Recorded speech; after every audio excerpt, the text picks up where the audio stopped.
जब भी आपको दो ऑप्शंस मिलती है ना, या तो होम केयर या हॉस्पिटल, तो आप दोनों में कंफ्यूज हो जाते हो। लेकिन फाइनली बहुत सारे स्टूडेंट है जो कि होम केयर की तरफ सोचते हैं कि मैं इधर ही जाऊं। क्यों? रीजन सबका एक है, पैसा। क्योंकि बहुत ज्यादा पैसा मिलता है आपको जब आप होम केयर में जाते हो, और उसके कंपैरिजन में बहुत कम पैसा मिलता है जब आप हॉस्पिटल में जाते हो। 25,000 हॉस्पिटल की ड्यूटी है और वही 35 से 40,000 होम केयर की ड्यूटी अगर आप वहां पे जाते हो।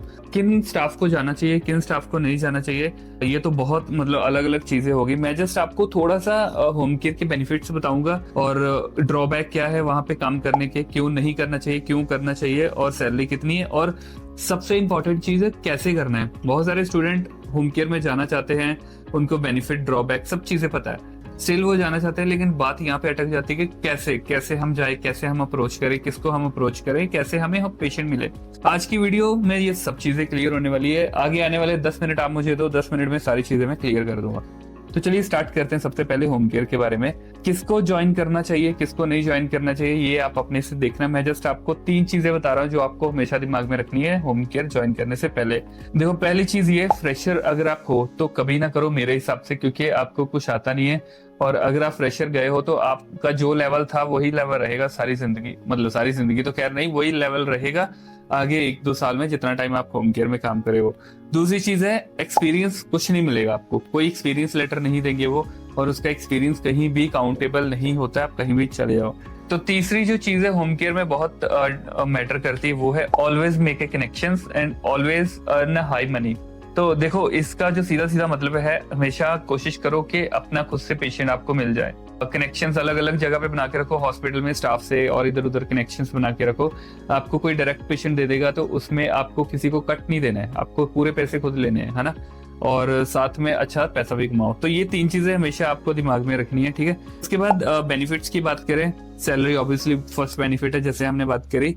और उसमें यह है, ज्यादा प्रेशर नहीं है आपके ऊपर, कोई दिक्कत नहीं है।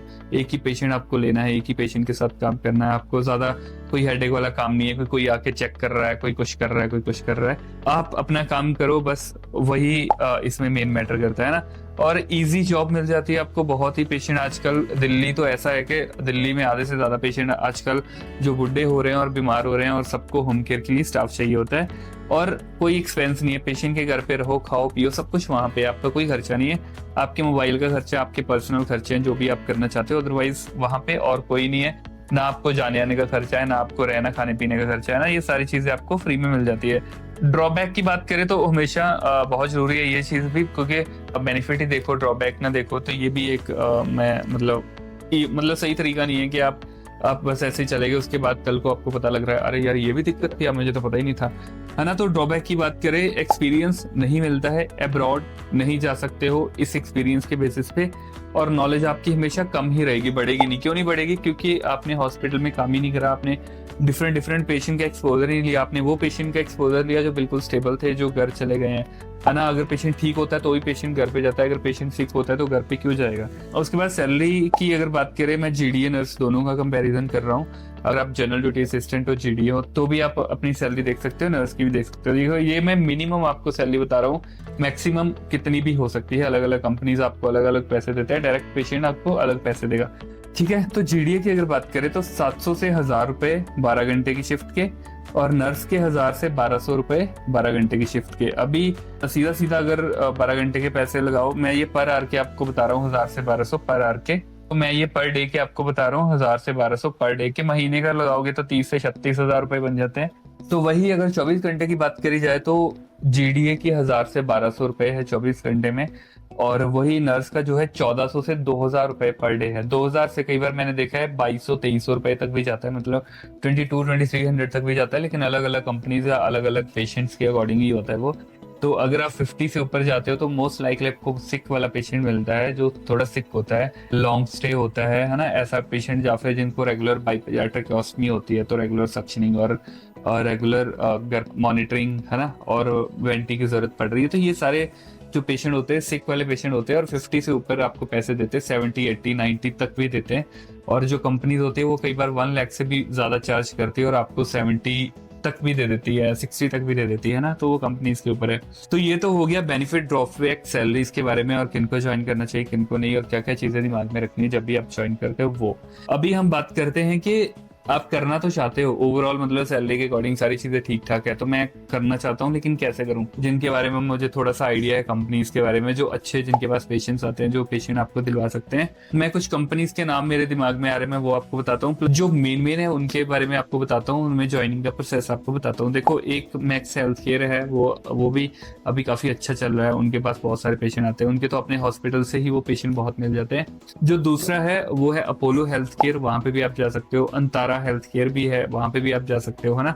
तो ये जितनी बड़ी बड़ी टॉप की कंपनीज है जो अपना हेल्थ केयर चलाती हैं, अपना ही चलाती है। क्यों? क्योंकि जितने भी हॉस्पिटल से पेशेंट निकलते हैं, अदरवाइज उनको दूसरों को देने पड़ते थे, अब वो खुद ले रहे हैं। तो हॉस्पिटल में तो पैसा कमा ही रहे हैं, लेकिन घर पे जाके पेशेंट के तब भी पैसा और कमा रहे हैं ना। तो अब यहाँ पे ज्वाइनिंग का जो प्रोसेस है सीधा सीधा ऐसे है कि आप डायरेक्ट गूगल खोलोगे, गूगल में आप लिखोगे max health care at home करके आप लिखोगे, तो वहां पे आपको इनकी पूरी डिटेल मिल जाएगी। जो इनकी साइट है उस पर विजिट करोगे तो वहां पे इनका कॉन्टैक्ट नंबर वगैरह मिल जाएगा। आप डायरेक्ट वहां से कॉल करो, कॉल करके आप उनको बोलोगे hi, I am a nursing staff and I have 1 or 2 or 3 years experience and I just want to join your health care, so can you please tell me how can I join your health care. तो वो आपको बताएंगे कि हमारा यहाँ पे centre है। जैसे मैक्स वालों का तो गुड़गांव में है, मुझे थोड़ा सा एमजी रोड वाली साइड पे है, मुझे जो आइडिया है।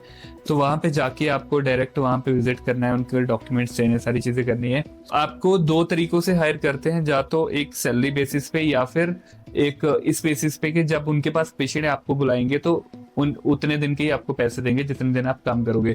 तो ये आपके ऊपर है, आप देखो आपको किस में जाना है, सैलरी वाला आपको सेफ खेलना है या फिर आपके ज्यादा कनेक्शन है और आप चाहते हो जब पेशेंट हो तभी मुझे बुलाना है ना, ऐसा टाइप का भी कर सकते हो। जो सैलरी वाला है उसमें थोड़े से पैसे कम है, जो वैसे पेशेंट जब आपको पेशेंट मिलेगा उस टाइम पे थोड़े से पैसे ज्यादा है ना। और ज्वाइन करने के लिए बस यही प्रोसेस है, डायरेक्ट विजिट करो, उनके सारे डॉक्यूमेंट्स तो सब कुछ तो वहाँ पे ज्वाइन करो। अभी जब वहाँ पे ज्वाइन करते हो तो वो आपको इंटरव्यूज भी लेते हैं, आपको बहुत सारे क्वेश्चन भी पूछते हैं। आपने ये तो देख लिया बहुत ज्यादा पैसा है, सब चीजें है, लेकिन आप ऐसे ही चले जाते हो, पढ़ाई भी नहीं अच्छे से करी और आप फिर फेल कर जाते हो। तो ऐसा नहीं है, वो सबको ही ले लेते हैं, पहले वो इंटरव्यू लेंगे, क्योंकि आप एक ऐसे बंदे हो जो उनके घर पे अकेले हो, जो उस टाइम पे नर्स, डॉक्टर, जीडीए हर बंदा आप ही होते हो। आप ही कोई मतलब एक कंसल्टेंट की तरह भी आपको काम करना है, आप ही को सारे डिसीजन लेने होते हैं वहां पे। उस टाइम पे कोई अदर बंदा नहीं है जो डिसीजन ले। पेशेंट सिक हो जाता है, कुछ हो जाता है, तो तुरंत आपका दिमाग चलना चाहिए कि अब मुझे क्या करना है। ये हॉस्पिटल नहीं है कि आप कॉल करोगे सर एक बार आना, ये पेशेंट सिक हो रहा है ना, ऐसा नहीं होता है वहाँ पे।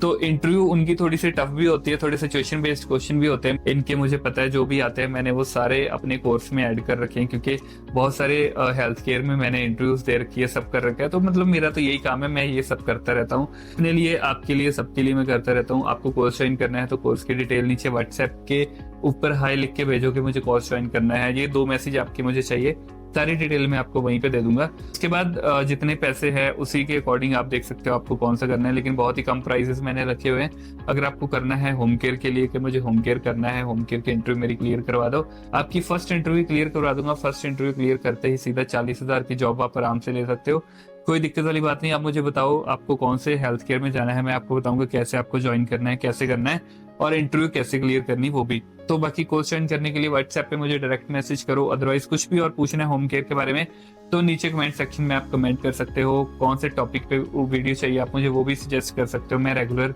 आपके लिए वीडियोस जो है लेके आता रहूंगा। अगर आपने अभी तक चैनल को सब्सक्राइब नहीं करा तो चैनल को सब्सक्राइब कर लो। नर्सिंग के रिलेटेड और मेडिकल के रिलेटेड बहुत सारी नॉलेज आपको मिलती रहेगी। तो हम मिलते हैं नेक्स्ट वीडियो में, तब तक के लिए बाय बाय।